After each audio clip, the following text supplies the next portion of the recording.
আসলে আজকে ভাবছিলাম কি কথা দিয়ে শুরু করব। আর দেহে মনে কোথাও শান্তি নাই দেশের অবস্থা দেখে।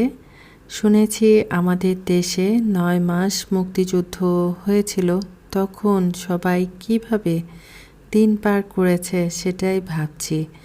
প্রিয় ভাই বোন বন্ধুরা, সবাইকে আসসালামু আলাইকুম এবং আদাব। সবাই কেমন আছেন? আশা করছি অনেক অনেক ভালো আছেন। আপনাদের দোয়া ভালোবাসায় আল্লাহর অশেষ রহমতে ভালো মন্দ মিলিয়ে আছি। যে কথা বলছিলাম আর কি, রান্না করব আর আপনাদের সাথে মনের কষ্টের কথাগুলো বলবো। প্রায় ১.৫ মাস হলো দেশের কেমন যেন এক ধরনের অবস্থা পরিস্থিতি। তো এটুকু সময় এমন অস্থিরতা যাচ্ছে বা ভালো না লাগা বিষয়গুলা হয়েছে, সেটা আসলে হজম করতে পারছি না। শরীরে মনে কোথাও শান্তি নাই, কেমন যেন একটা হাহাকার। তারপর ভালো না লাগা, তারপর আতঙ্ক, ভয়, সব কিছু মিলিয়ে আসলে দিনকাল একদমই ভালো যাচ্ছে না। ভালো আছি এটা বলার জন্য আসলে বলতে হয়, মন মানসিকতা ভালো লাগে না। তারপর হচ্ছে রান্না বান্না এগুলা তো করতেই ইচ্ছে হয় না, কিন্তু ক্ষুধা পেয়ে যায়, যার কারণে রান্না তো করতেই হবে। আর আজকে যে ভিডিওগুলা শেয়ার করছিলাম এগুলা হচ্ছে শুক্রবারের ভিডিও, ভয়েস দেওয়ার জন্য শেয়ার করা হয় নাই, অনেক বেশি কষ্ট লাগে। তো এখন রাত 12:30 বাজে, চারপাশটা একটু নিরিবিলি হয়েছে, সে কারণে বসলাম আর কি একটু ভয়েস দেওয়ার জন্য। আর আজকে অনেক চিন্তা ভাবনা করে আমার মেয়েকে জিজ্ঞেস করলাম, মা কি রান্না করব। একবার ভেবেছিলাম ফ্রাইড রাইস রান্না করব আর হচ্ছে চিকেন ভাজবো। তো আমার টুনটুনি আমাকে বলছে, না আম্মু, শুকনা খাবার খেতে ইচ্ছা হচ্ছে না, একটু ঝোল ঝোল করে সাদা মানে মিষ্টি মিষ্টি করে একটু কোরমা রান্না করো আর হচ্ছে সাদা পোলাও করো। তো যাই হোক, আমি তো রান্না বান্না করছি। এর মধ্যে কি হয়েছে দেখেন, শুক্রবার মানেই হচ্ছে সব বাসায় একটু ভালো মন্দ খাবার। বাচ্চারা মনে করে শুক্রবার মানেই ঈদের দিন। তো এই যে আমার পাশের ফ্ল্যাটের ভাবি, তারা আবার বিফ দিয়ে বিরিয়ানি রান্না করেছে, সেটা আবার আমার মেয়ের জন্য দিয়ে গেল, সাথে শসা লেবু এগুলা তো আছেই। আর এদিকে এই যে আমার পোলাও হচ্ছে, অল্প করেই পোলাও রান্না করছি, কারণ রাতের বেলা আবার পোলাও খেতে ভালো লাগে না। আর এই যে আমি খুব সিম্পলভাবে ঘরের থাকা মশলা দিয়ে চিকেন আলুর কোরমা রান্না করেছি। উপরে পেঁয়াজের বেরেস্তা দিয়েছিলাম, নামানোর আগে একটু ঘি দিয়েছি, হাফ চা চামচ চিনি দিয়েছি। খেতে অনেক বেশি মজা হয়েছিল। আর পোলাও রান্নার মধ্যে কিশমিশ দিলে আমার কাছে খুব বেশি ভালো লাগে, মিষ্টি মিষ্টি লাগে, খুব মজা লাগে। আর আমি খিচুড়ির মধ্যেও একটু কিশমিশ ব্যবহার করি, তারপর বিরিয়ানির মধ্যেও একটু দিই। জানি না আমার মতো করে কে কে পছন্দ করেন, ইচ্ছা হলে মিষ্টি করে কমেন্ট করে জানাতে পারেন। তো দুপুরের রান্না খাওয়া তো হয়ে গেল।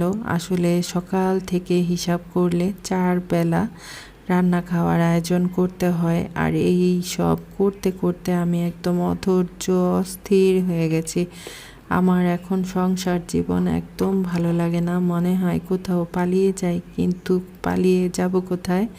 যাওয়ার তো সেরকম জায়গা নাই। তো যাই হোক, এখানে বিকেলের মানে সন্ধ্যায় নিয়েছিলাম নাস্তাটা বানাতে। এখানে চালের গুঁড়া, ময়দা, তারপর ক্যাপসিকাম, গাজর, পেঁয়াজ, কাঁচামরিচ, আদা রসুন বাটা, লবণ, একটু চিনি, সব কিছু দিয়ে একটা বেটার করে নিয়েছি। যেহেতু মেয়ে সবসময় খুব বেশি একটা সবজি খেতে চায় না, তো ভাবলাম আজকে সবজির পাকুড়া বানাই। একটা ডিমও দিয়েছি এটার মধ্যে।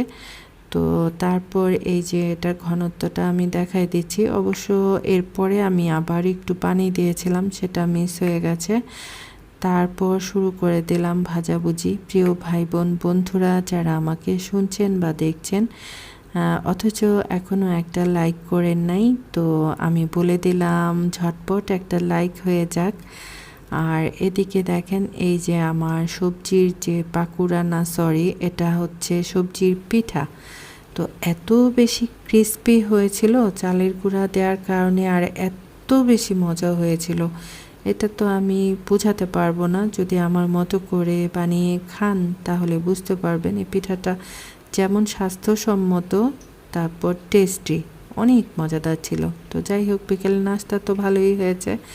আর এই যে দেখেন, আমি তো প্লেট ভরে দেখাতে পারি নাই, একদিকে ভাজাভুজি হয়েছে, আরেকদিকে নিয়ে নিয়ে খেয়ে ফেলেছি।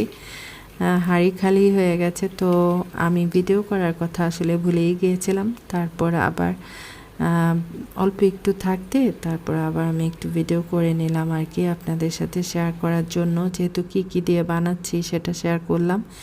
তারপর বসেছিলাম রুটি বানাতে রাতের বেলা, মানে তারপরের দিন সকালবেলা নাস্তার জন্য আমি রাতের বেলা আধা চাকা করে তারপর রুটি বানিয়ে রাখি। রুটিগুলা আজকে অবশ্য পুরোপুরি ভেজে ফেলেছিলাম, কিন্তু প্রায় সময় আধা চাকা করেই রেখে দিই, যেহেতু আমার কি বলে, রুটি বানাতে, সকালের নাস্তা বানাতে অনেক বেশি কষ্ট লাগে।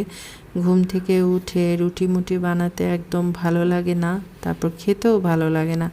আমার নাস্তা করতে করতে আমার 11টার কাছাকাছি বেজে যায়। আমি ঘুম থেকে উঠে একটু এদিক সেদিক করি, শুয়ে বসে থাকি, ধীরে ধীরে শরীরটা মানে ঠিকঠাক হয়, তারপর কাজে কর্মে লাগি, এই আর কি। তো যাই হোক, রুটিগুলা একটু ফুলকো ফুলকো হচ্ছে। রুটি ফুলে গেলে মনের মধ্যে কেমন যেন একটা খুশি খুশি লাগে। আরেকটা কথা আমি প্রায় সময় বলে থাকি, আমি রাতের বেলাতেই ডালটা রান্না করি। তো আজকে মুগ ডাল, মশারি ডাল একসাথে করে পাতুরি রান্না করেছি। ইচ্ছা হলে রুটি দিয়েও খাওয়া যাবে, আবার ভাত দিয়ে খাওয়া যাবে। তো অনেক বক বক করে ফেললাম। আমার প্রিয় ভাই বোন বন্ধুরা, যে যেখানে আছেন, খুব বেশি বেশি ভালো থাকবেন, সুস্থ থাকবেন, নিরাপদে থাকবেন। প্রয়োজন ছাড়া একদম ঘরের বাইরে যাবেন না। অবশ্য এটা আমার বাংলাদেশি ভাই বোনদের জন্য বলা। তো ঠিক আছে, আজকে এটুকুই শেয়ার করা ছিল। আল্লাহ হাফেজ, আসসালামু আলাইকুম।